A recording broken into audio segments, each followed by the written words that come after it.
Narito ang isang madamdamin at makapangyarihang intro na dinesenyo upang hilaing pabalik ang atensyon ng mga tagapakinig at pukawin ang kanilang damdamin sa loob ng ilang segundo. Ito ay nakasulat sa malalim na Tagalog na punong-puno ng damdamin. Sinasabing ang asukal ng Iloilo ang pinakamatamis sa buong mundo. Ngunit para kay Florencia, Flora, Villalobos, ang bawat butil nito ay may lasa ng kanyang mga luha at dugo. 20 taon. 7,300 araw ng pag-aalay ng bawat hibla ng kanyang buhay para sa kumpanya at pamilya ng lalaking kanyang minahal. Ngunit sa gabing ito, sa gitna ng nagniningning na mga kristal at tawanan ng mga hasyendero, ang tamis ng kanyang pagsasakripisyo ay naging isang lason na dahan-dahang kikitil sa kanyang huling hininga ng dignidad. Sa bawat salitang bibitawan ni Ricardo Montemayor, ang lalaking nangakong magpoprotekta sa kanya, isang pader ng kasinungalingan ang guguho, isang asawang itinuring na reyna. Ngunit ang totoo ay isa lamang palang aliping walang halaga sa oras na matuyo ang pakinabang. Makinig, damhin, at saksihan ang isang kwentong hindi lamang tungkol sa pait ng kataksilan, kundi tungkol sa pagbango ng isang pusong winasak, ngunit muling bubuuin ng sariling tapang. Ito ang Dangal ng Asukal. Ibigay mo na ang resignation mo, Florencia. Hindi na namin kayang sikmurain ang pagnanaka mo sa pondo ng Montemayor Sugar Mills. Ang boses ni Ricardo ay hindi mataas, ngunit ang bawat salita niya ay tila isang malalim na hiwa ng patalim sa gitna ng nagngangalit na katahimikan ng ballroom. Sa harap ng mga nagniningning na chandelier at ng mga matapobreng hasyendero ng Iloilo, parang tumigil ang pag-ikot ng mundo ni Flora.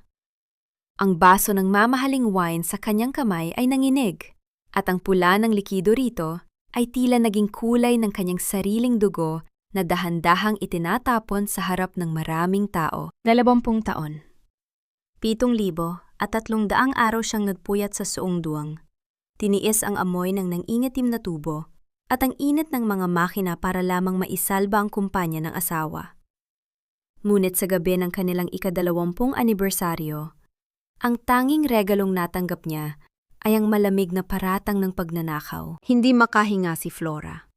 Ang kanyang lalamunan ay tila binabara ng tuyong abo at ang bawat tibok ng kanyang puso ay isang pagsusumamo para sa katarungan na alam niyang hindi darating. Tumingin siya sa mga mata ni Ricardo, ang lalaking minsang nangakong poprotektahan siya sa hirap at ginhawa. Ngunit ang nakita niya ay isang pader ng yelo, isang anyo ng taong tila hindi niya kailanman nakilala. Ricardo, what is the meaning of this? You know I would never do that. Lahat ng pera ng kumpanya dumaan sa kamay ko para bayaran ang mga utang ninyo. Ang pabulong na sagot ni Flora. Ang kanyang boses ay basag at puno ng hindi maipaliwanag na hapdi. Bago pa man makasagot ang kanyang asawa, lumapit si Doña Salvacion, ang kanyang biyena na tila isang aninong laging nakabantay sa bawat pagkakamali niya. Nakasuot ito ng isang mamahaling ternong kulay ginto. Na tila ba, ang gintong yon ay nanggaling sa bawat patak ng pawis ni Flora sa nakaraang 2 dekada. Huwag ka nang magmalinis, Florencia. Matagal na kaming may hinala. Ang isang hamak na accountant na tulad mo ay sadyang madaling matukso sa laki ng perang hawak ng mga Montemayor, ang madiing sabi ng matanda. Magpagmamano ka sa akin at humingi ka ng tawad. Baka sakaling hindi ka namin ipakulong para sa kahihiyang idinulot mo sa apelyido namin. Naramdaman ni Flora ang mabilis na pag-init ng kanyang mga pisingi.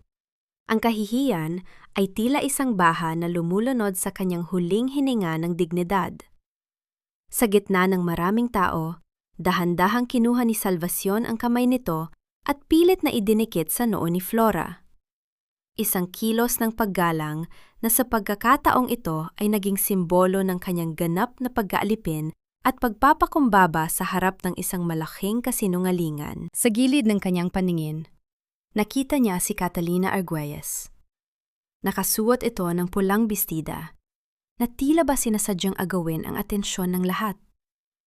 Ang ngiting, nakapaskil sa labi ng kalaguyo ng kanyang asawa, ay puno ng pangungmutya, na tila ba alam na nito na siya na ang papalit sa trono na binuo ni Flora sa loob ng maraming taon. Heto na mga kabarangay, ang live stream na hinihintay ninyo. Ang boses ni Aling Nena ay umalingaw-ngaw habang itinaas nito ang kanyang cellphone. Ang pulang ilaw ng recording ay tila isang mata ng demonyong nagmamasid sa pagbagsak ni Flora. Panuuri ninyo ang magnanahaw na asawa ni Don Ricardo. Sa wakas, lalabas din ang baho ng isang Florencia Villalobos. Naramdaman ni Flora ang panghinginig ng kanyang mga tuhod. Ang bawat komento sa livestream na nababasa niya sa kanyang isipan, ang mga salitang walang utang na loob at gold digger, ay parang mga latay na humahagupit sa kanyang kaluluwa. Tumingin muli siya kay Ricardo, naghahanap ng kahit katiting na anino ng lalaking minahal niya. Ngunit ang tanging nakita niya ay ang paglapit nito kay Catalina upang alalayan ito, habang siya ay hinahayaang mabulok sa gitna ng ballroom. Ricardo, please, huwag dito. Ang huling pagsusumamo ni Flora. Ang kanyang mga luha ay dahan-dahan nang kumakawala mula sa kanyang mga mata. Bumabagsak sa kanyang pisngi na tila mga butil ng mainit na asukal na nagpapasunog sa kanyang balat. Ngunit tumalikod na si Ricardo. Kasama ng kanyang ina at ng kanyang kalaguyo, iniwan nila si Flora sa gitna ng mapanghusgang mga mata ng lipunan. Ang musika ng anibersaryo ay napalitan ng mga bulong ng pagkamuhi. Sa sandaling iyon, ang amoy ng matamis na asukal sa hangin ay naging amoy ng isang sunog na pangarap. Dahan-dahang kinapa ni Flora ang kanyang bulsa. Ang maliit na susi ng sungdung ay naroon pa rin. Alam niya na sa loob ng kanyang safe ay naroon ang lahat ng ebidensya ng pagtataksil ni Ricardo. Ngunit ang sulyapan niya si Teresa, ang kanyang ema na munti, nakita niya ang isang takot sa mga mata nito. Isang takot na nagsasabing ang huling sandigan ni Flora ay malapit na ring gumuho. Ang pinto ng mansyon ay dahan-dahang isinara ng mga security guard, tila isang hatol na nagbubukod sa kanya sa mundong itinuring niyang tahanan. Naiwang mag-isa si Flora sa ilalim ng ulan na nagsimulang pumatak sa Iloilo, bit-bit ang isang katotohanang walang gustong maniwala, at ang isang paghihiganti na dahan-dahang nag-aapoy sa gitna ng kanyang pighati. Huwag mong dungisan ang sahig ng mansyong ito ng iyong mga luha, Florencia. Hindi iyan makakapagbayad sa milyon-milyong kinuha mo sa amin. Ang boses ni Doña Salvacion ay tila isang malamig na latay na humahagupit sa likuran ni Flora habang siya ay nakatayo sa gitna ng library. Ang silid na ito, na dati ay puno ng amoy ng lumang papel at ng tamis ng tagumpay ng kanilang kumpanya, ngayon ay tila naging isang madilim na silid paghuhukom. Basang-basa pa rin ang kanyang bistida at ang bawat patak ng tubig na bumabagsak mula sa kanyang buhok patungo sa makintab na sahig na nara ay tila isang orasan na nagbibilang ng kanyang huling sandali bilang isang Montemayor. Dahan-dahang itinaas ni Flora ang kanyang paningin. Sa harap niya, nakaupo si Ricardo sa likod ng malaking mesang kahoy. Ang kanyang muka ay bahagyang natatakpan ng anino mula sa lampara. Hindi siya tumitingin kay Flora. Sa halip, abala siya sa paglalaro ng kanyang gintong panulat. Ang bawat pag-ikot nito ay tila isang senyales ng kanyang kawalang pakialam. "Mama, please, let's just get this over with." Ang pabulong nga sabi ni Ricardo, ang boses ay puno ng pagkabagot na tila ba ang 20 taon na lang pagsasama ay isang nakakapagod na dokumento lamang na kailangang pirmahan. "Flora, just sign the waiver. Ibibigay mo ang lahat ng shares mo sa mill at hindi ka na namin idedemanda. Consider it your last act of gratitude for the life we gave you." Naramdaman ni Flora ang isang matinding panginginig sa kanyang kalooban. Hindi ito dahil sa lamig ng aircon o ng basang damit, kundi dahil sa lason ng utang na loob na dahan-dahang isinusubo sa kanya. "Gratitude, Ricardo?" Ang ulit ni Flora. Ang kanyang boses ay tila isang tuyong dahon na malapit ng madurog. "Isang hamak na accountant lang ako nung kinuha nyo, tama. Pero sino ang nagpuyat para ayusin ang mga utang nyo nung malapit na kayong mawalan ng lahat? Sino ang humarap sa mga bangko habang kayo ay nagpapakasasa sa mga piging? Sino ang nagbenta ng mga huling alahas ng sarili kong ina para lang may pambayad sa mga trabahador sa bukid? Isang malakas na pagtihim ang narinig mula kay Doña Salvacion. Lumapit ang matanda, ang kanyang mga mata ay nanlilisik sa galit. Iyan! Iyan ang hirap sa iyo, Florencia. Laging may sumbat. Akala mo ba ay sapat na ang pagtatrabaho mo para pakantayan ang pangalang ibinigay namin sa iyo? Isang malaking karangalan ang maging asawa ni Ricardo, isang bagay na kailanman ay hindi mo deserve. You were just a tool, and tools eventually break. Ngayong nasira ka na dahil sa kasakiman mo, panahon na para palitan ka ng bago, ng mas karapat-dapat. Ang bawat salita ng matanda ay parang isang saksak sa puso ni Flora. Ang gaslighting ay tila isang makapal na usok na bumabalot sa silid. Sinusubok ang burahin ang lahat ng kanyang sakripisyo. Ang bawat gabing hindi siya natulog, ang bawat butil ng pawis na ibinuhos niya sa zungdung, ay ginawang walang halaga sa harap ng dangal ng pamilya. Napatingin si Flora sa kanyang mga kamay. Ang kanyang balat ay magaspang, hindi dahil sa katamaran, kundi dahil sa pagkayod para sa pamilyang ito. Kung ihahambing sa makinis at maputing kamay ni Catalina na nakita niya kanina, ang kanyang mga kamay ay isang saksi ng kanyang tunay na katapatan. Isang katapatan na ngayon ay itinuturing na isang kasalanan. Huwag mong isipin na may kakampi ka rito, Flora, ang dagdag ni Ricardo, habang inilalapag ang isang puting papel sa ibabaw ng mesa. Pati si Teresa, alam na ang lahat. She surrendered your files to me earlier. Alam na niya ang ginawa mo. Parang gumuho ang huling pader ng kuta ni Flora. Si Teresa. Ang ema na itinuring niyang sariling anak, ang pinagkatiwalaan niya ng lahat ng kanyang mga dokumento. Ang sakit ng pagtataksil ay mas matindi pa sa lamig ng ulan. Ang kanyang lalamunan ay tila binarahan ng isang malaking bato na pumipigil sa anumang sigaw ng katarungan. Sign it, Florencia, ang malamig na utos ni Salvacion. Pirmahan mo at makaalis ka na rito ng may kaunti pang natitirang mukha na ihaharap sa mga tao. Inabot ni Flora ang panulat. Ang kanyang kamay ay nanginghinig at ang bawat segundo ng katahimikan sa loob ng library ay tila isang dambuhalang pabigat sa kanyang dibdib. Habang tinititigan niya ang dokumento, naramdaman niya ang matinding sipayo. Ganito na lang ba ang halaga ng kanyang buhay?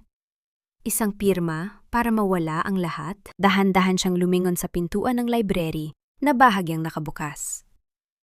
Ang hangin mula sa labas ay nagdala ng amoy ng matamis na asukal mula sa malalayong kaindong, ngunit para kay Flora, ito ay amoy ng isang mabulok na pangarap. Isang anino ang dumaan sa pasilyo, at sa gitna ng kanyang kawalang pag-asa, isang marahang boses mula sa labas ng bintana. Isang bulong na tila dinala ng hangin, ang pumasok sa kanyang pandinig, sapat na upang magpatigil sa kanyang kamay. Huwag kang pipirma, Flora. Ang katotohanan ay hindi nakatago sa papel na yan. Bitawan mo ang panulat na yan, Flora. Hindi mo kailangang maging biktima sa sarili mong kwento. Ang tinig na yon, malamig, mahinahon, ngunit puno ng otoridad, ay tila isang kidlat na gumising sa naninigas na diwa ni Flora. Bahagyang napaatras ang dulo ng panulat mula sa puting papel. Tumingala si Flora. Ang kanyang mga mata ay nanlalabo pa rin sa mga luhang hindi maipaliwanag. Ngunit sa kailaliman ng kanyang puso, isang maliit na mitya ng pag-asa ang nagsimulang mag-apoy. Ano pang hinihintay mo, Flora? Isang pirma na lang at matatapos na ang lahat ng kahihiyang ito. Ang ines na sabi ni Ricardo. Ang kanyang mukha ay bahagyang namumula. Isang senyales na ang kanyang pasensya ay mabilis nang nauubos. Lumapit siya. Ang amoy ng mamahaling tabako at alak ay tila isang nakalalasong hamog na dahan-dahang sumasakal kay Flora. Wait. Ricardo, ang pabulong na sagot ni Flora. Ang kanyang boses ay tila isang tuyong sanga na malapit ng mabali. May mali sa mga petsa ng dokumentong ito. I need to check the ledgers in the bodega.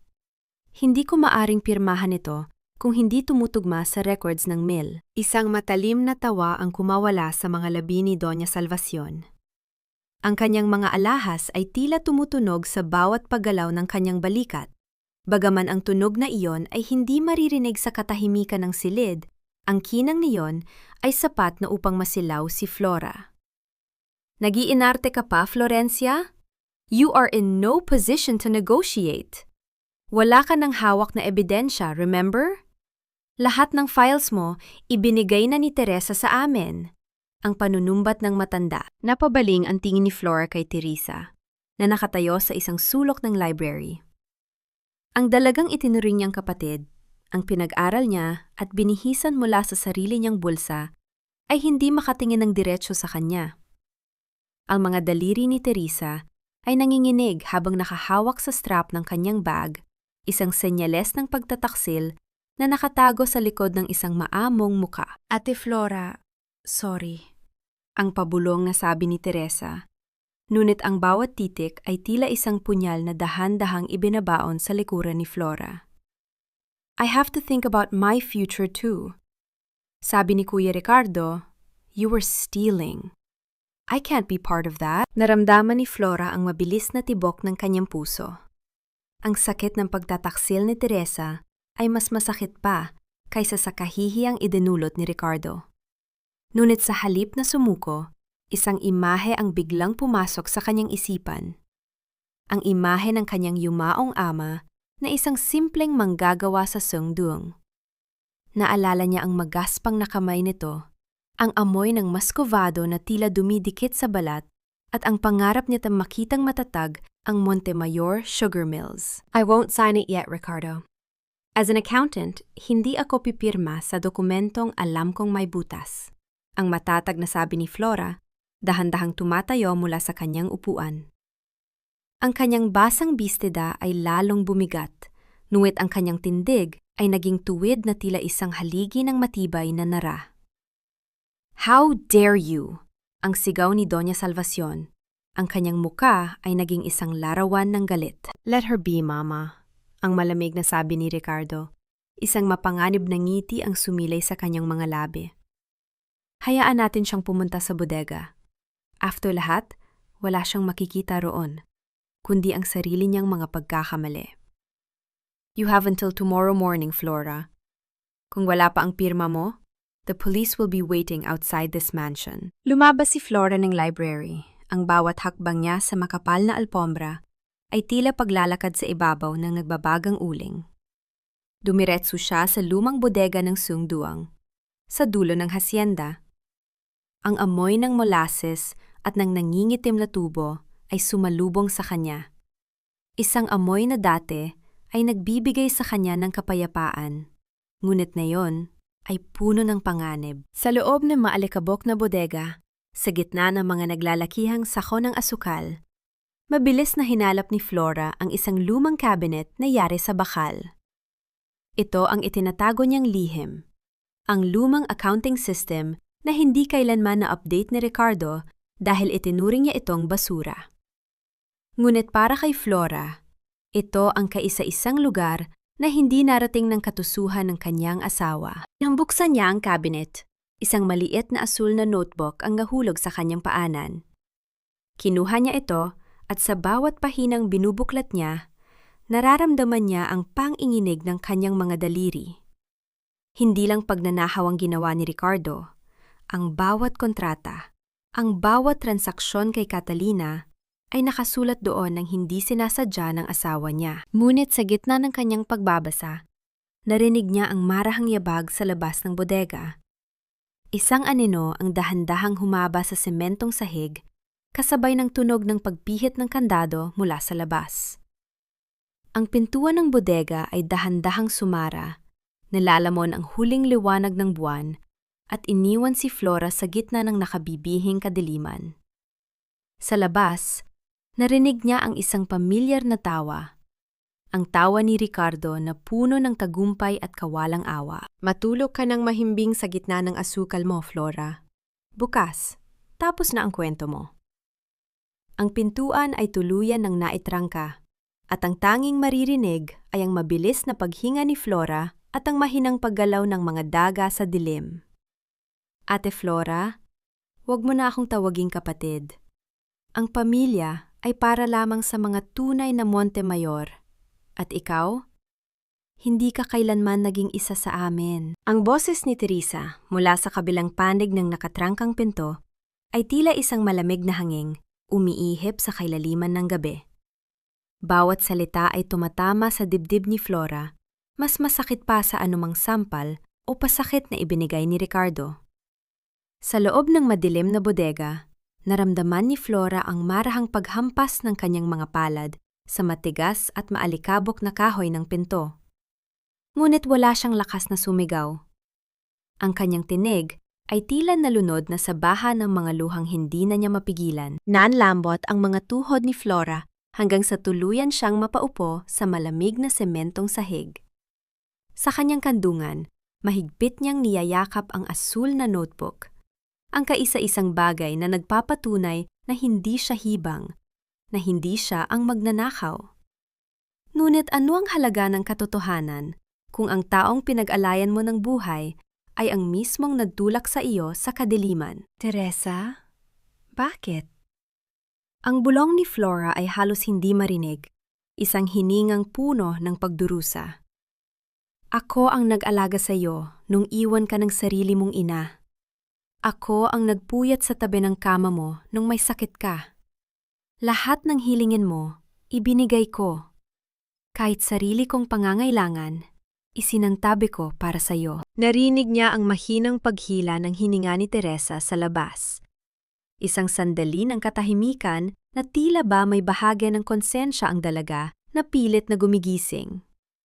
Ngunit mabilis itong napalitan ng tunog ng pagpihit ng susi, isang senyales na tuluyan na itong lumalayo. Pinigyan ako ni Kuya Ricardo ng pagkakataong makapag-aral sa ibang bansa, ate. Isang buhay na malayo sa amoy ng tubo at dumi ng kumpanyang ito. Ang matigas na sagot ni Teresa. Sabi niya, ikaw ang hadlang. Sabi niya, kung hindi kita tatalikuran, mananatili akong isang aninomo habang buhay. I'm sorry, pero pagod na akong maging aninomo. Ang bawat yabag ng sapatos ni Teresa palayo sa bodega ay tila pagpako sa kabaong ng pangarap ni Flora. Naalala ni Flora ang pataksil na yakap ni Teresa kaninang umaga bago magsimula ang anibersaryo. Isang yakap na akala niya ay puno ng pagmamahal, ngunit iyon pala ay ang pagkakataong kinuha ng dalaga ang susi ng kanyang lihim na safe mula sa kanyang bag. Ang tiwalang ibinigay niya ay naging sandata upang siya ay paslangin sa harap ng lahat. Niyakap ni Flora ang kanyang sarili sa gitna ng kadiliman. Ang amoy ng molasses sa paligid ay tila naging amoy ng nabulok na katapatan. Sa loob ng 20 taon, akala niya ay nagtatayo siya ng isang matatag na tahanan. Ngunit ang totoo ay naghuhukay lamang siya ng sariling libingan sa ilalim ng mga taniman ng tubo. Ang bawat sakripisyo niya ay ginawang pataba para sa kasakiman ng pamilyang Montemayor. Ganito na lang ba ang halaga ko? Ang tanong ni Flora sa kawalan.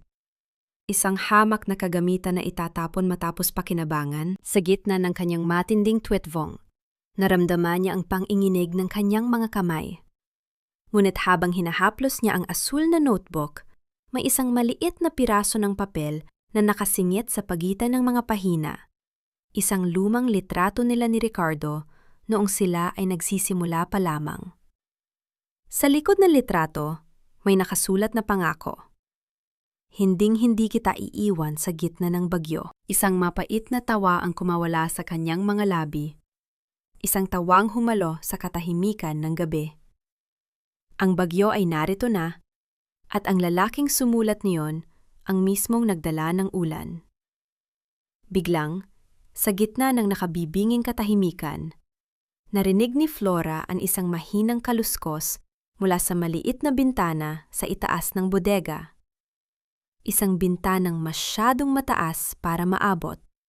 Isang maliit na liwanag mula sa isang flashlight ang tumama sa kanyang muka. Florencia, makinig ka! Huwag kang susuko! Ang boses ay mula sa isang babae. Pamilyar, ngunit malayo. Napatayo si Flora. Ang kanyang puso ay biglang kumabog ng mabilis. Sa taas ng bintana, nakita niya ang isang anino na nakasilip. "Sino ka?" ang tanong ni Flora. Ang boses ay puno ng kaba at pag-asa. Ang taong magpapatunay na hindi lang asukal ang may tamis sa mundong ito, kundi pati na rin ang katarungan. Ang sagot ng babae bago mabilis na nawala ang liwanag. Naiwang muli si Flora sa dilim. Ngunit sa pagkakataong ito, hindi na siya nag-iisa. Ang apoy ng paghihigante ay dahan-dahang napalitan ng isang malamig na determinasyon.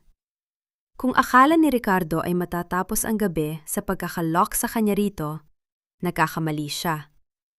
Ang tunay na laban ay magsisimula pa lamang sa pagsikat ng araw. Huwag mo nang lilinggunin ang mansyong yan, Florencia. Ang mga pader na yan ay hindi gawa sa bato, kundi sa mga kaluluwang dahan-dahang hinigop ng kasakiman ng mga Montemayor. Ang boses ni Inés Dalupan ay parang isang malamig na haplos sa gitna ng bumubuhos na ulan sa Iloilo. Nakatayo si Flora sa labas ng malaking tarangkahan ng mansyon. Basang-basa ang kanyang manipis na bistida na tila naging pangalawang balat na nanggiginaw sa dumi at pait. Kapatid ng gabi ang kanyang anyo. Magulo ang buhok, namumugto ang mga mata, at ang tanging bitbit ay ang asul na notebook na kaisa-isang saksi sa kanyang katapatan. Inilabas siya ni Inés sa bodega sa pamamagitan ng isang lumang lagusan na Flora. Sa loob ng 20 taon, ay hindi man lamang nalaman na umiiral. Ngunit ang kalayaang ito ay may kalakip na matinding hapdi. Pinanood ni Flora mula sa malayo kung paano itinapon ng mga security guard ang kanyang mga maleta sa labas ng bakod, na tila ba ang 2 dekada ng kanyang buhay ay mga basurang wala ng puwang sa malinis na hardin ni Doña Salvacion. "Bakit, Inés? Bakit mo ako tinutulungan?" ang tanong ni Flora. Ang kanyang boses ay halos isang hininga na lamang na nilalamon ng tunog ng ulan. Nararamdaman niya ang panghinginig ng kanyang mga labi, hindi dahil sa lamig, kundi dahil sa imahe ni Ricardo na nakatayo sa balkonahe, nakayakap kay Catalina habang pinapanood ang kanyang pag-alis. Ang lalaking minsang naging mundo niya ay ngayon ay isa ng malupit na estrangerong nagdiriwang sa kanyang pagkawasak. "Dahil bago ka naging Florencia Montemayor, ako muna ang Inés Montemayor," ang sagot ng babae. Isang matalim na kidlat ang gumuhit sa kalangitan, pansamantalang nagbigay ng liwanag sa mukha ni Inés. Doon nakita ni Flora ang mga marka ng panahon at ang isang pilat sa gilid ng mata ng babae. Isang pilat na tila isang mapa ng nakaraang pilit ibinaon. Tinala ni Inés si Flora sa pinakamalayong dulo ng hasyenda, sa isang maliit at maalikabok na opisina sa loob ng lumang sungdung na matagal lang hindi ginagamit. Ang amoy ng kinalawang na bakal at ng ing-itim na asukal ay sumalubong sa kanila. Sa gitna ng silid, may isang lumang lamesa na puno ng mga sapot ng gagamba at mga nagdidilaw na papel. "Dito ako natrabaho, Flora. Ako ang accountant ng tatay ni Ricardo bago ka pa dumating." Ang pagpapatuloy ni Inés habang sinisindihan ang isang maliit na gasera. Ang dilaw na liwanag ay dahan-dahang gumapang sa mga dingding, naglalantad sa mga multo ng makaraan. Akala ko rin noon, ang pag-ibig ni Salvador Montemayor ay sapat na para maging bahagi ako ng pamilyang ito.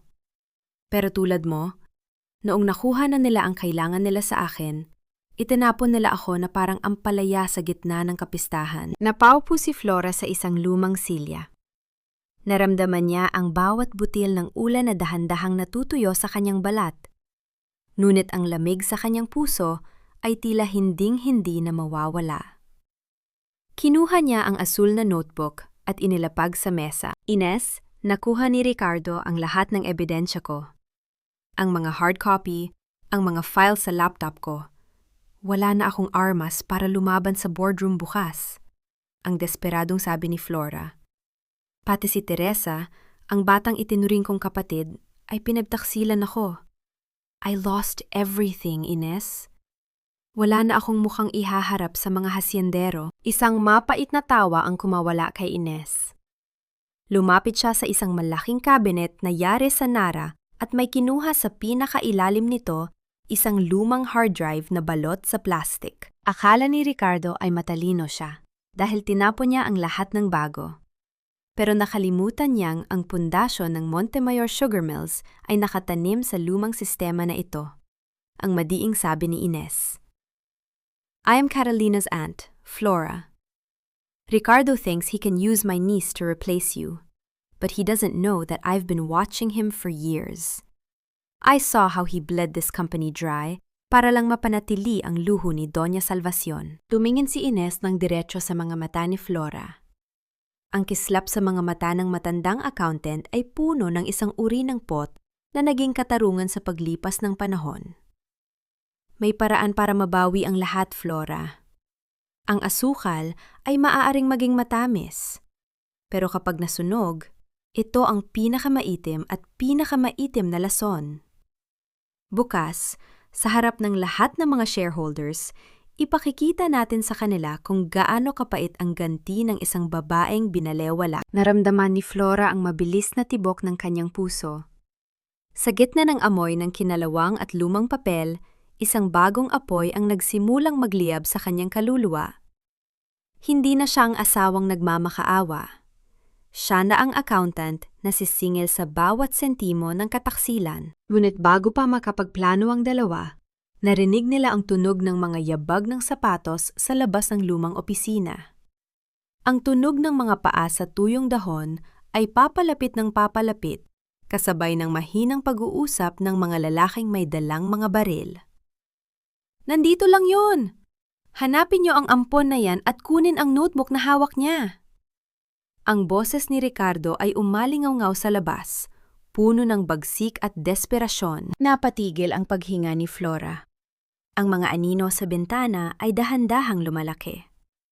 Ang tanging harang sa pagitan niya at ng tuluyang pagkawala ay isang lumang pintuang kahoy na malapit ng bumigay. Sunugin ninyo ang lahat kung kailangan. Basta masiguradong walang matitirang bakas ng mga dokumentong yan. Ang utos na iyon ni Ricardo ay tila isang liyab ng apoy na mas matindi pa sa init ng anumang makina sa suwang-duwang. Sa loob ng madilim na silid, naramdaman ni Florencia ang isang matinding pait na gumagapang sa kanyang lalamunan. Ang lalaking pinag-alayan niya ng 2 dekada ng kanyang buhay ay handang itapon sa apoy ang mismong kumpanyang pinaghirapan niya, makuha lamang ang kaisa-isang notebook na magpapatunay ng kanyang katapatan. 20 taon siyang naging anghel na tagabantay ng kanilang yaman. Ngunit sa isang iglap, siya ay naging isang pesteng kailangang lipulin. Napahawak si Flora sa kanyang dibdib. Sinusubukang pigilan ang bawat hikbi na gustong kumawala. Ang kanyang puso ay tila isang basong kristal na unti-unting nagkakadurog-durog sa ilalim ng mabibigat na yabag ng mga lalaking nasa labas. Huwag kang malulunod sa takot, Flora. Ang takot ay para lamang sa mga taong may itinatago. Ang mahinang bulong ni Ines sa kanyang tabi. Hinawakan ng matanda ang kanyang nanginginig na balikat. Isang haplos na kasing tigas ng Nara, ngunit puno ng init. Dahan-dahang hinila ni Ines ang isang lumang sako ng asukal sa sulok. Inilalantad ang isang maliit na lagusan sa ilalim ng sahig na gawa sa makapal na kahoy. Walang salitang sumunod si Flora. Sa gitna ng kadiliman ng ilalim ng bodega, naririnig niya ang marahas na pagbukas ng pinto sa itaas. Ang tunog ng pagbagsak ng mga lumang gamit at ang sigawan ng mga tauhan ni Ricardo ay tila mga kulog na yuyumayan sa kanyang huling pag-asa. Matapos ang ilang minutong paggapang sa madilim at maalikabok na lagusan, nakalabas sila sa isang maliit na dampa sa dulo ng taniman ng tubo. Isang lugar na tila kinalimutan na ng panahon. Ang amoy ng basang lupa at ng tuyong dahon ng tubo ang sumalubong sa kanila. Sa loob ng dampa, may isang lumang computer terminal na natatakpan ng makapal na plastik. Sa bawat pag-alis ni Ines ng alikabok, tila binubuksan niya ang isang kabanata ng kasaysayan na pilit ibinaon ng mga Montemayor. Ito ang digital ghost ng kumpanya, Flora. Ang sabi ni Ines, habang pinipindot ang mga lumang switch. Akala ni Ricardo ay sapat na ang burahin ang lahat sa bagong server. Pero hindi niya alam na ang bawat transaksyon simula noong panahon ng kanyang ama ay may shadow copy sa lumang mainframe na ito. Isang sistemang ako mismo ang gumawa bago nila ako palayasin. Nang magliwanag ang screen, bumungad sa kanila ang mga hanay ng numero at mga pangalang tila mga bituin sa gitna ng madilim na langit. Nakita ni Flora ang sarili niyang pangalan, ang kanyang mga pirma na ginaya at ginamit sa mga kumpanyang dummy companies. Ang bawat sentimong nawala ay nakatala rito. Mga perang dinaloy, patungo sa mga luho ni Catalina at sa mga lihim na utang ni Ricardo sa sugal. Bakit, Ines? Bakit mo ito itinago? Ang tanong ni Flora habang pinagmamasdan ng ebidensyang matagal na niyang hinahanap. Dahil alam kong darating ang araw na isang tulad mo ang tatayo rito. Hawak ang parehong sugat na iniwan nila sa akin. Ang sagot ni Ines. Sandaling tumigil ang dalawa. Kinuha ni Ines ang isang lumang thermos at nagbuhos ng mainit na kape sa isang basong plastik. Iniabot niya ito kay Flora. Ang init ng baso sa mga palad ni Flora ay tila isang munting himala sa gitna ng nagyayelong gabi. Salamat, Ines. Ngayon ko lang naramdaman na hindi pala ako nag-iisa sa laban na ito. Ang tapat na sabi ni Flora, ang unang tunay na ngiti niya sa loob ng maraming linggo. Ngunit ang katahimikan ng dampa ay biglang bumasag nang makarinig sila ng tunog ng tuyong dahon na nayuyurakan sa labas. Dahan-dahang lumaki ang anino ng isang tao sa dingding ng dampa, kasunod ng liwanag ng isang flashlight na sumisilip sa puwang ng pintuan. Nandito sila! Nakita ko ang liwanag ng screen. Ang sigaw na isa sa mga tauhan ni Ricardo ay tila isang hatol na nagpabilis muli sa tibok ng puso ni Flora. Mabilis na pinatay ni Ines ang terminal. Ngunit huli na. Ang pintuan ng dampa ay marahas na pinalipad ng isang malakas na sipa at ang nakasisilaw na liwanag ng flashlight ay tumama ng direkta sa mga mata ni Flora. Huli ka, Florencia. Ibigay mo sa akin ang notebook o dito ka na mismo lilibing sa ilalim ng mga tubo. Ang malamig na boses ni Ricardo ay umaling-aungaw habang ang anino niya ay tila isang dambuhalang lalamon sa kanilang huling pagkakataon. Ang ingay ng mga tambol sa labas ay tila isang malupit na biro.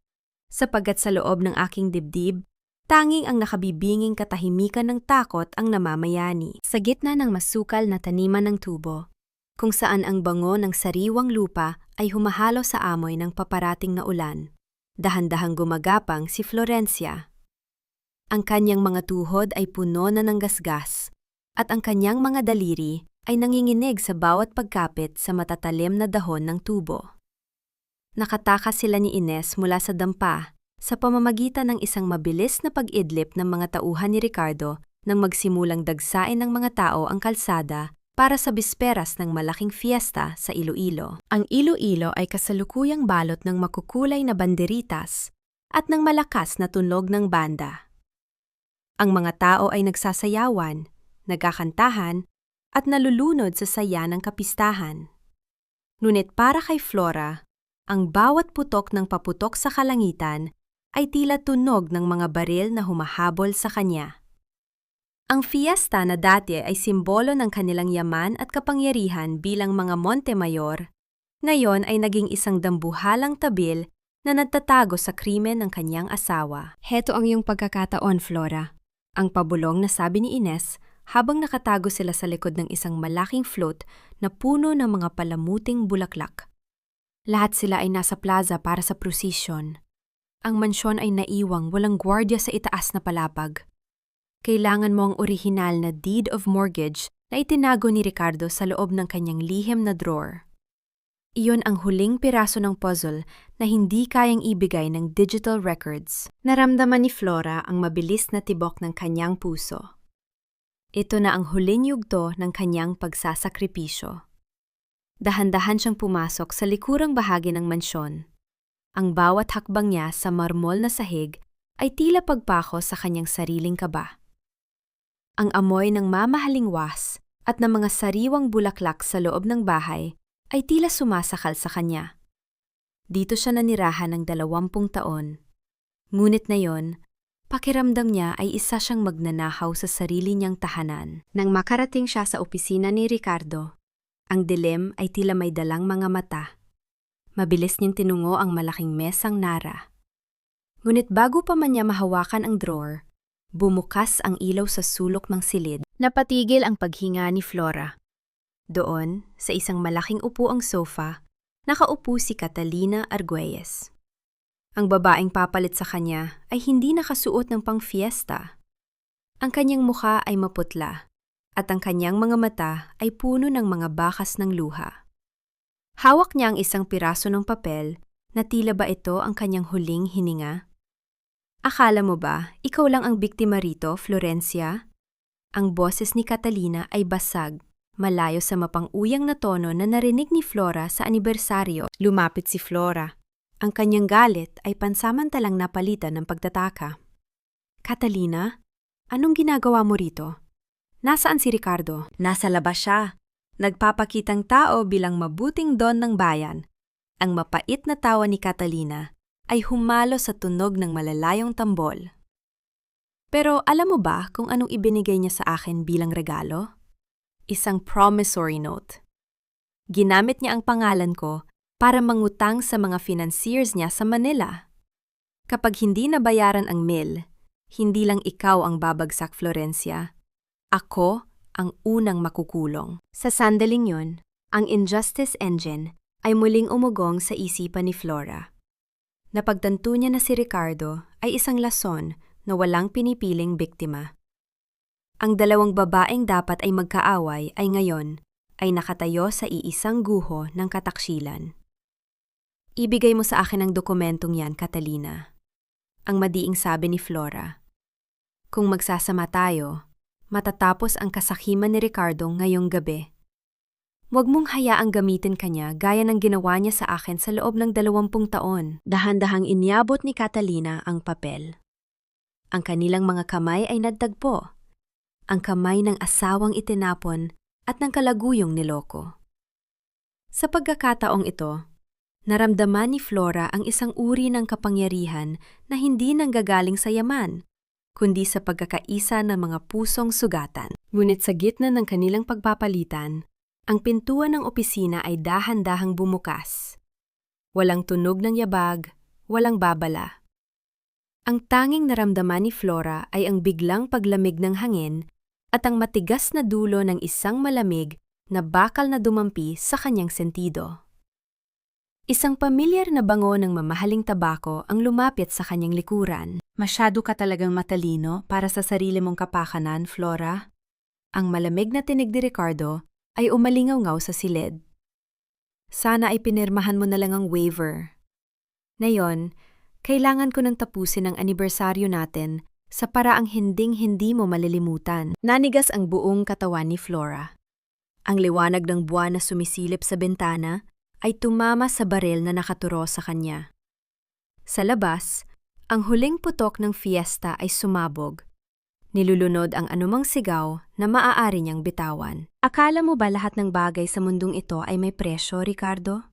Akala mo ba matapos ang 20 taon ng pag-aalay ko ng buhay sa iyo, ay mababayaran mo ang aking dangal ng isang pirasong tingga? Ang boses ni Flora ay hindi naniinig. Bagaman nararamdaman niya ang malamig na dulo ng baril na nakabaon sa kanyang sentido. Sa loob ng madilim na opisina, ang tanging nagbibigay ng liwanag ay ang pasulpot-sulpot na kulay ng mga paputok mula sa labas. Pula, asul, at luntiang sikat na tumatama sa mukha ni Ricardo, nagmumukha itong isang maskara ng isang halimaw na naguguluhan. Huminga ng malalim si Ricardo. Nararamdaman ni Flora ang mabilis at mabigat na paghinga ng kanyang asawa sa likuran niya. Ang amoy ng mamahaling pabango nito ay humahalo sa amoy ng pulbura at ng nangingitim na asukal mula sa sungdung sa malayo. Isang amoy na sumisimbolo sa pagtatapos ng kanilang pagsasama. Huwag mo akong hamunin, Flora, ang asik ni Ricardo. Ang boses ay puno ng desperasyon. Ibigay mo sa akin ang asul na notebook at ang dokumentong hawak ni Catalina. Ngayon din. Kung hindi, sisiguraduhin kong hindi ka naaabot sa bukang liwayway. Lumingon si Ricardo kay Catalina, na ngayon ay nanginginig na nakatayo sa tabi ng sofa. Catalina, ibigay mo sa akin ang papel na yan. Huwag kang makinig sa matandang yan. Pinapabagsak niya lang tayo. Ngunit si Catalina ay nanatiling nakatitig kay Flora. Nakita ni Flora ang takot sa mga mata ng mas batang babae. Ang parehong takot na naramdaman niya 20 taon na ang nakalilipas ng unang siyang pumasok sa pamilyang Montemayor. Isang takot na dulot ng pag-aakalang ang pag-ibig ay isang utang na kailangang bayaran ng buong pagkatao. Dahan-dahang ibinaba ni Ricardo ang baril ng bahagya. Ngunit ang kanyang kamay ay nananatiling mahigpit ang kapit dito. Gamit ang kabilang kamay, may kinuha siya sa loob ng kanyang Amerikana, isang checkbook. Mabilis siyang nagsulat at pinunit ang isang pahina. Heto Flora, 10 milyong piso. Ang sabi ni Ricardo, habang inilalapag ang tseke sa ibabaw ng lamesang Nara. Kunin mo yan. Umalis ka ng Iloilo. Magpakalayo-layo ka at huwag ka nang magpapakita kahit kanino.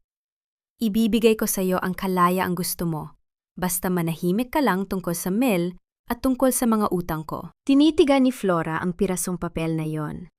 10 milyong piso. Ang presyo ng 20 taon niyang pagpuyat, ang presyo ng bawat patak ng kanyang luha, at ang presyo ng bawat kasinungalingang itinago niya para sa lalaking ito. Hinawakan niya ang tseke. Nakita niya ang panandaliang pagluwag ng mga balikat ni Ricardo. Ang pag-aakalang nanalo na naman siya na ang bawat tao sa paligid niya ay may katapat na halaga. Ngunit sa gitna ng katahimikan, narinig lamang ang marahang pagbunit ng papel. 1 beses, 2 beses. Hanggang sa ang 10 milyong piso ay naging mga maliliit na pirasong puti na dahan-dahang nalaglag sa makintab na sahig, tila mga butil ng asukal na natapon sa putikan. Ang dignidad ko, Ricardo, ay hindi nakasulat sa tseke, ang malamig na sabi ni Flora. At ang kaparungan ay hindi nabibili ng perang ninakaw mo rin sa akin. Dahil sa matinding galit sa pagkapahiya, muling itinaas ni Ricardo ang baril. Kung ganon, wala na akong magagawa. Ikaw ang pumili nito, Flora. Ngunit bago pa man niya maikalabit ang gatilyo, isang malakas na kalabog ang narinig mula sa pintuan.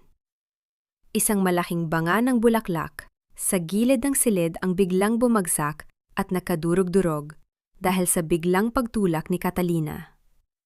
Sa gitna ng pagkagulat ni Ricardo, mabilis na kumilos si Catalina at hinablot ang braso ni Ricardo. "Takbo, Flora! Takbo!" ang sigaw ni Catalina. Ang kanyang boses ay puno ng pagsisisi at tapang. Naramdaman ni Flora ang mabilis na pagtibok ng kanyang puso. Hindi niya inasahan na ang babaeng dapat ay kaagaw niya ang siyang magbibigay sa kanya ng pagkakataong makatakas. Mabilis siyang lumabas ng opisina. Ang kanyang mga paa ay tila lumilipad sa bawat baitang ng hagdan. Ngunit nang makarating siya sa dulo ng pasilyo, narinig niya ang tunog ng isang putok. Hindi putok ng paputok mula sa fiesta, kundi isang mas matalim at mas masakit na tunog na nanggaling sa loob ng opisina. Napatigil si Flora. Lumingon siya sa itaas. Ang katahimikan ay bumalik sa loob ng mansyon, ngunit sa pagkakataong ito, ang amoy ng asukal sa hangin ay tuluyan ang napalitan ng amoy ng malupit na katotohanan.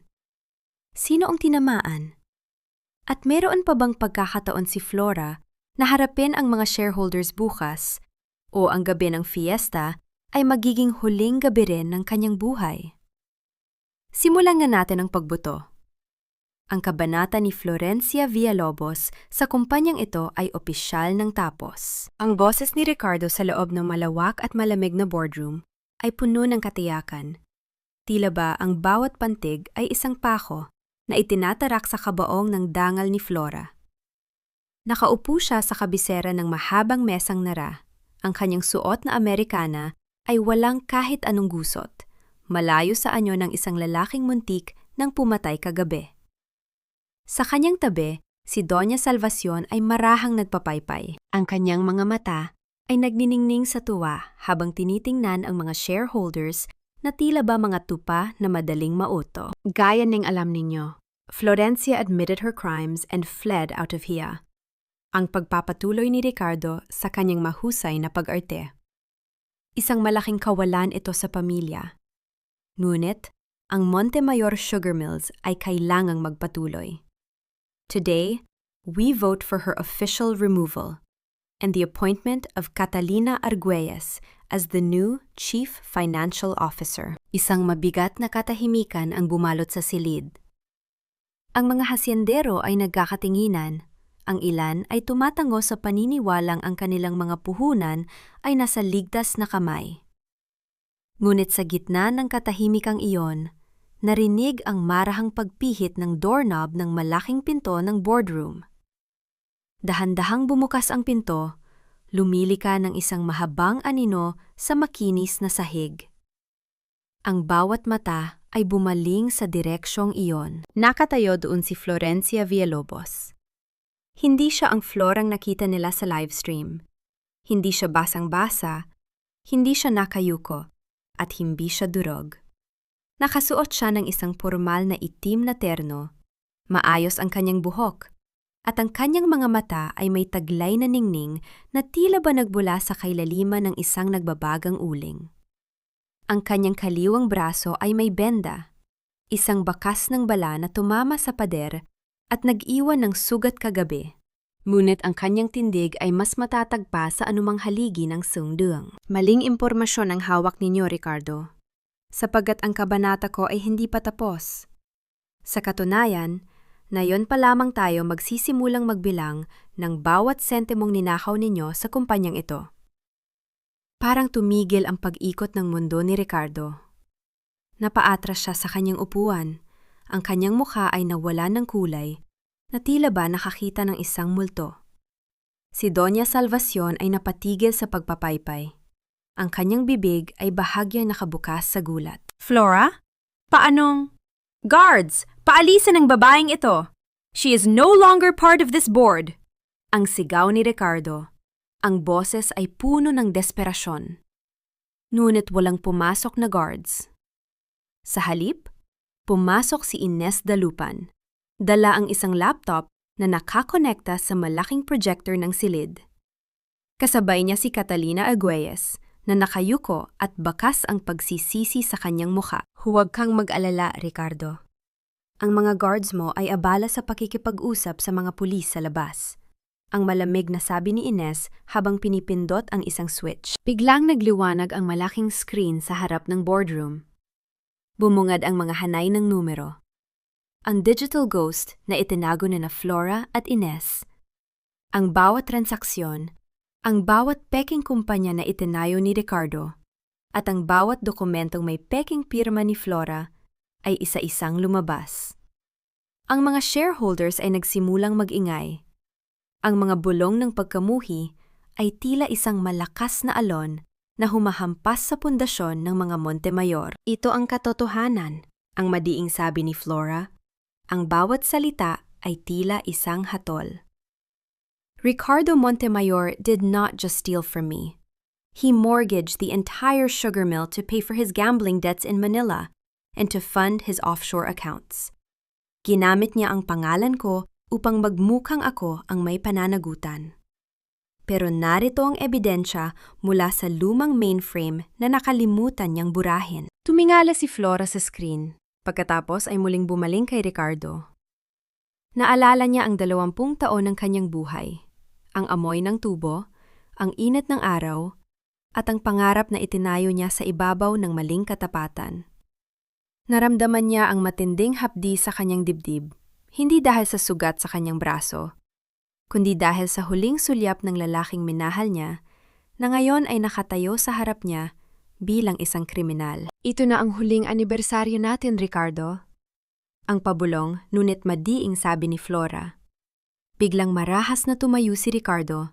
Itinulat niya ang mesang nara at sinubukang dambahin ang laptop ni Ines. Sinungaling ka! Fake lahat ng yan! Akin ang kumpanyang ito. Wala kayong karapatang pakialaman ang yaman ko. Ngunit bago pa man siya makalapit, bumukas ang pinto sa likuran ni Flora. Pumasok ang tatlong lalaking nakauniporme ng pulis kasama ang isang legal counsel mula sa kawanihan ng buwis. Don Ricardo Montemayor, you were under arrest for large-scale financial fraud, falsification of public documents, and attempted homicide. Ang boses ng pulis ay umalingaw-ingaw sa buong boardroom.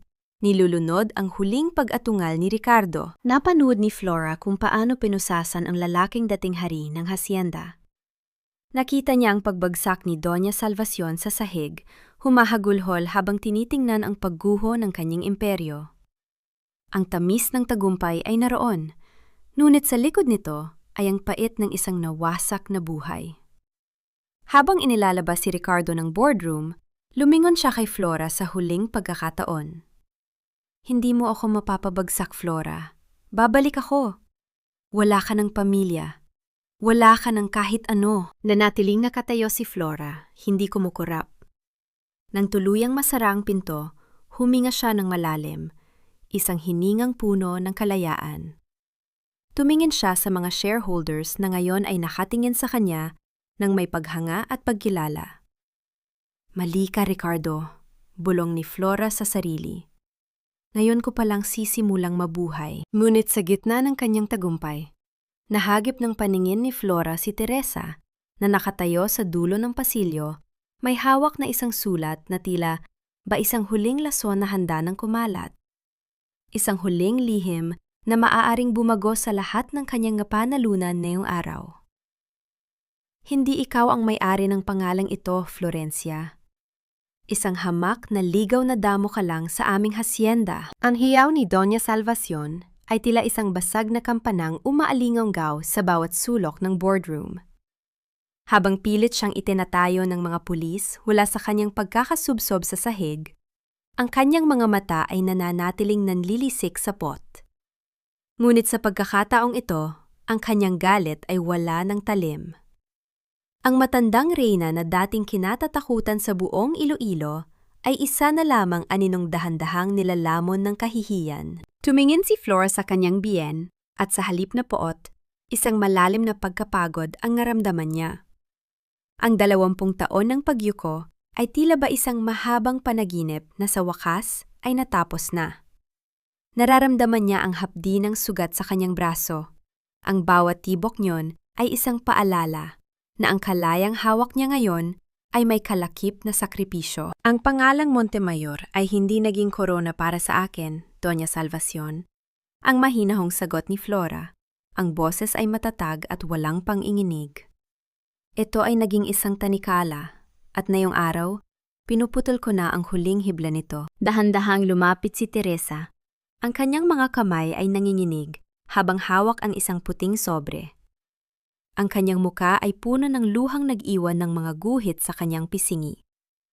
Ang ema na itinuring ni Flora na kapatid ay hindi na makatingin ng diretsyo sa kanya dahil sa matinding hiya. Ate Flora, patawarin mo ako. Ang boses ni Teresa ay halos isang bulong na lamang. Inutusan ako ni Kuya Ricardo. Binantaan niya ako, pero hindi ko kayang panindigan ang kasamaang ito. Heto ang liham na itinago nila sa'yo sa loob ng 2 dekada. Napatigil ang paghinga ni Flora. Dahan-dahan niyang kinuha ang sobre. Sa loob nito ay isang lumang papel na ninilaw na sa tagal. Ngunit ang sulat kamay ay kabisado ni Flora hanggang sa kabilang buhay. Ito ang sulat ng kanyang yumaong ama, si Mang Tomas. Para sa ama ni Ricardo bago ito pumanaw, binasa ni Flora ang bawat salita. At ang bawat titik ay tila isang saksak sa kanyang puso. Nakatala roon na ang lupang kinatatayuan ng Montemayor Sugar Mills ay hindi pala binili ng mga Montemayor. Ito ay ipinagkatiwala ng kanyang ama sa pamilya dahil sa isang matandang pagkakaibigan at utang na loob. Ang kasunduan ay simple. Habang may asukal na ginagawa sa Zungdung, kalahati ng kita ay dapat mapunta sa pamilya Villalobos. Isang mapait na tawa ang kumawala sa mga labi ni Flora. Hindi lang pala ang kanyang paggawa ang ninakaw ng mga taong ito. Ang kanyang mismong kasaysayan at ang yaman na dapat ay para sa kanyang ama ay itinago nila upang gawin siyang isang alipin sa loob ng sarili niyang lupain. "You knew this all along, didn't you?" Ang tanong ni Flora kay Ricardo habang isinasakay ito ng mga pulis sa sasakyan. Walang kibo si Ricardo. Ang kanyang muka ay nakatitig sa kawalan. Ang dating Don na kinatatakutan ay isa na lamang basang sisiw sa gitna ng unos. Ang kanyang pananahimik ay ang pinal na pag-amin ng kanyang katusuhan. Sa labas ng mansyon, ang livestream ni Aling Nena ay hindi pa rin tumitigil. Naririnig ni Flora ang mga sigawan ng mga tao sa labas ng bakod. Ang mga dating sumasamba sa mga Montemayor ay ngayon ay nagmumura at nagsisigaw ng "Magnanakaw! Karma! Ipakulong ang mga sakim!" Isang mahalagang sandali ang nangyari habang naglalakad si Flora patungo sa dulo ng boardroom. Kumuha siya ng isang maliit na mangkok ng asukal na nakapatong sa mesa. Dinampot niya ang isang dakot nito at dahan-dahang pinagmasdan ang mga puting butil na kumikinang sa ilalim ng ilaw. Naramdaman ni Flora ang gaspang iyon sa kanyang palad. Naalala niya ang kanyang ama. Naalala niya ang lahat ng mga manggagawa sa bukid na pinag-gaitan ni Ricardo ng tamang sahod para lamang sa luho ni Catalina. Dahan-dahang ibinukas ni Flora ang kanyang kamay, hinayaang malaglag ang asukal sa sahig. Tila ba nagbibigay ng alay sa lahat ng mga kaluluwang nayurakan ng pamilyang ito. "Teresa," tawag ni Flora nang hindi lumilingon. "Po, ate?" Ang maninghinig na tugon ng dalaga. "Leave the keys. Mag-impake ka na at umalis ka sa Iloilo. Pinibibigyan kita ng pagkakataong mabuhay ng malayo rito. Hindi dahil karapat-dapat ka sa kapatawaran, kundi dahil ayaw kong maging katulad ninyo. Ang pagmamahal na ibinigay ko sa iyo ay tapos na kasama ng aking huling pagsasakripisyo." Naiwang nag-iisa si Flora sa gitna ng malawak na silid. Ang bawat anino sa dingding ay tila bumubulong ng pasasalamat. Ang karma ng mga Montemayor ay hindi lamang ang pagkakulong. Ito ay ang pagiging wala ng kahit anong halaga sa mata ng mga taong dati ay pinaglalaruan nila. Dahan-dahang lumakad si Flora patungo sa bintana. Ang sikat ng araw ay dahan-dahang sumisilip sa likod ng mga ulap. Ang amoy ng tubo sa hangin ay naroon pa rin. Ngunit sa pagkakataong ito, hindi na ito amoy ng pait. "Simula na nating magbilang muli, tatay," bulong ni Flora sa hangin. Pero sa pagkakataong ito, ang bawat butil ay para na sa atin. Ngunit sa gitna ng kanyang katahimikan, narinig ni Flora ang isang pamilyar na tunog sa kanyang telepono. Isang mensahe mula sa isang hindi kilalang numero na naglalaman ng isang retrato. Isang retrato ng isang nakatagong vault sa ilalim ng lumang sungduwang na hindi pa niya nakikita. Sino pa ang may alam ng lihim na ito?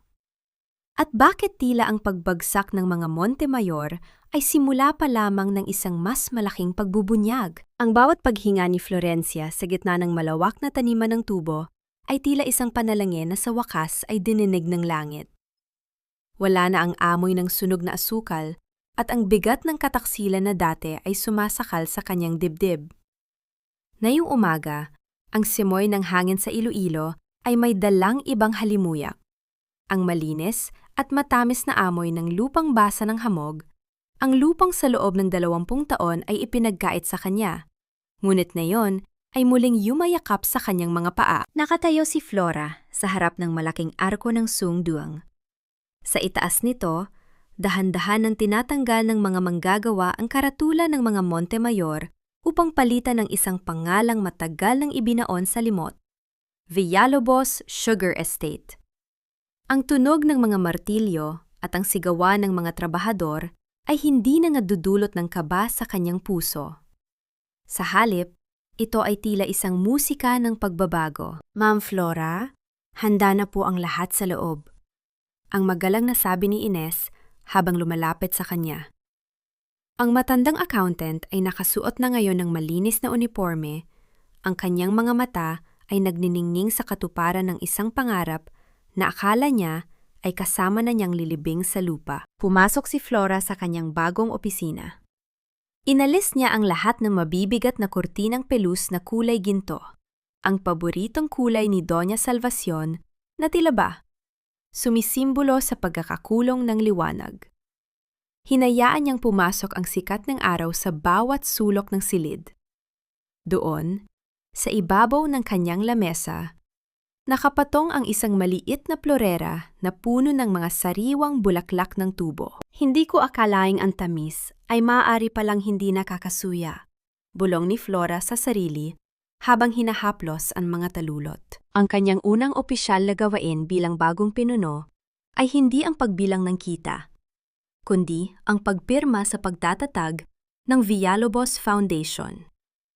Ito ay isang pondo na inilaan niya para sa mga kababaihan sa Iloilo at sa buong bansa na biktima ng financial abuse at manipulasyon ng kanilang mga asawa. Naalala niya ang bawat butil ng luha niya noong gabi ng anibersaryo at ipinangako niya na ang bawat luhang iyon ay magiging binhi ng lakas para sa ibang babaeng nawawalan na ng pag-asa. Bago matapos ang araw, nagpasya si Flora na gawin ang huling hakbang ng kanyang paghilom. Nagtungo siya sa piitan sa lungsod upang harapin si Ricardo sa huling pagkakataon. Sa loob ng madilim at malamig na visitation room, nakaupo si Ricardo sa likod ng makapal na salamin. Wala na ang kislap ng kanyang mga mata. Wala na ang kagalang-galang na tindig ng isang don. Ang kanyang suot na kulay kahel na t-shirt ay tila isang malupit na paalala ng kanyang kinasadlakan. Nang makita niya si Flora, pilit siyang ngumiti.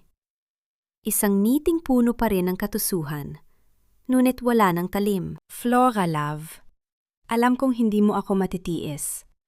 Ang pabulong na sabi ni Ricardo, ang kanyang boses ay gumaralgal sa pader ng salamin. Sabihin mo sa kanila na nagkamali lang tayo. Maari nating simulan muli. I'll make it up to you. Ipapangalan ko na sa'yo ang lahat. Just get me out of here. Tinitigan ni Flora ang lalaking minahal niya ng 20 taon. Sa sandaling iyon, ang nararamdaman niya ay hindi galit, kundi isang malalim na awa. Awa para sa isang taong ang tanging alam na halaga ay pera at kapangyarihan. Dahan-dahang inilagay ni Flora ang kanyang kamay sa salamin, hindi upang hawakan ang kamay ni Ricardo, kundi upang tuluyan ng magpaalam sa aninong ito. Ang patawad na hinahanap mo, Ricardo, ay naibigay ko na sa sarili ko. Ang mahinahong sabi ni Flora. Pinatawad ko na ang aking sarili sa pagpili sa iyo, sa pananatili, at sa pag-aakalang ang aking halaga ay nakadepende sa pagiging asawa mo. Ngunit ang batas, Ricardo, ay hindi marunong magpatawad sa paraang gusto mo. Harapin mo ang iyong karma dahil sa kabilang panig ng rehas na ito, wala ng Florencia na magliligtas sa iyo. Tumayo si Flora at hindi na lumingon muli.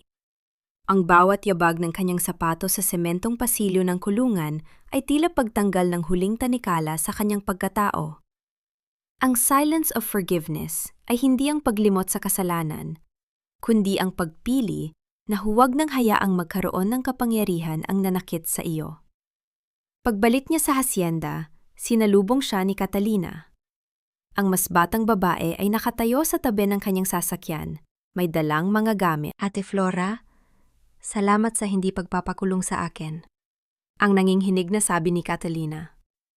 I'll leave Iloilo tonight. I'll try to start over, kahit mahirap. Isang maikling tango lamang ang ibinigay ni Flora. Gawin mo ang tama, Catalina. Huwag mong hayaang ang susunod na lalaking makikilala mo ay gamitin ang iyong pangalan para sa sarili niyang kadiliman. Habang papalubog ang araw sa likod ng mga bundok, naglakad si Flora patungo sa gitna ng taniman. Kumuha siya ng isang dakot ng lupa at hinayaang humalo ito sa kanyang mga palad. Naramdaman niya ang init ng lupa, ang tibok ng puso ng kalikasan na sa wakas ay kanya ng kaibigan. Ang bango ng bagong umaga ay hindi lamang isang pangarap. Ito na ang kanyang realidad. Si Florencia Villalobos ay hindi na ang asawang itinapon. Siya na ang reyna ng sarili niyang kapalaran. May sapat na tamis sa puso upang magmahal muli. Ngunit may sapat na pait sa karanasan upang hindi na muling magpaalipin. 1 taon ang mabilis na lumipas. Tila isang mahabang tag-ulan na natapos sa pagsikat ng isang masiglang araw. Sa itaas ng balkonahe ng mansyon ng mga Villalobos, na ngayon ay muling binuhay ng mga kulay ng halaman at ng tunay na katarungan, nakatayo si Florencia. Ang dahan-dahang pag-ihip ng hangin mula sa mga taniman ng tubo ay may dalang kakaibang tamis. Isang halimuyak na hindi na nakakasakal, kundi nagbibigay ng puwang para sa isang pusong pagod na muling huminga. Wala na ang bigat sa kanyang dibdib, na tila isang dambuhalang batong matagal niyang dinala. Napagtanto ni Flora na ang tunay na kapatawaran ay hindi pala para sa mga taong nanakit sa kanya, kundi para sa kanyang sarili. Pinatawad na niya ang kanyang sarili sa bawat taon na hinayaan niyang maging anino siya ng ibang tao. Ang mga Montemayor ay naging mga pahina na lamang sa isang lumang aklat na hindi na niya kailangang muling buksan. Hindi man niya nakalimutan ang kanilang ginawa, pinili na niyang putulin ang bawat emosyonal na tali na nag-uugnay sa kanya sa kanilang madilim na nakaraan. Para kay Flora, ang ganap na paglimot sa galit, ang kanyang pinakamataas na uri ng pagpapatawad. Nahanap na ba niya ang kapayapaan? Ang sagot ay, nakikita sa bawat kislap ng kanyang mga mata tuwing tinitingnan niya ang Villalobos Sugar Estate. Ang ingay ng mga makina sa Sungdung ay hindi na tunog ng pagkaalipin, kundi tunog ng pag-asa para sa daan-daang pamilya na nabigyan niya ng marangal na hanapbuhay. Sa loob ng kanyang bagong tahanan, wala nang takot na nagtatago sa bawat anino. Ang bawat gabi ay hindi na puno ng pangamba, kundi ng pasasalamat. Ang katahimikan sa paligid ay naging isang kaibigan, isang kumpas ng ganap na katiwasayan na tanging ang isang babaeng malaya lamang ang makakaunawa. Sa mga tagapakinig na sumabay sa kanyang paglalakbay mula sa pait ng kataksilan, patungo sa tamis ng tagumpay, isa lamang ang nais iwan ni Flora. Ang pag-ibig ay hindi dapat maging isang tanikala na sumasakal sa iyong pagkatao. Ang pamilya ay hindi dapat maging dahilan ng iyong pagkawala. Ang tunay na halaga ng isang babae ay hindi nasusukat sa laki ng kanyang sakripisyo, kundi sa lakas ng kanyang loob na tumayo sa sariling mga paa at bawiin ang kanyang ninakaw na langit. Ang asukal ay maaaring maging mapait kapag hinaluan ng kasinungalingan, ngunit ang katarungan ang tanging sangkap na magpapanatili sa tamis nito habang buhay. Habang ang araw ay dahan-dahang lumulubog sa likod ng mga bundok ng Iloilo, nagpinta ito ng kulay ginto sa malawak na kandong. Isang maliit na butil ng luha ang dumaan sa pisngi ni Flora. Hindi luha ng sakit, kundi luha ng ganap na kaligayahan. Inabot niya ang isang pirasong asukal mula sa kanyang lamesa at dahan-dahan itong tinikman. Sa wakas, ang lasa ay hindi na sunog, hindi na pait. Ang bawat butil ay lasa na ng kanyang sariling danggal. Si Florencia Villalobos ay hindi na lamang ang asawang itinapon. Siya na ang reyna ng sarili niyang mundo, malaya, matatag, at punong-puno ng pag-asa para sa bawat bukang liwayway.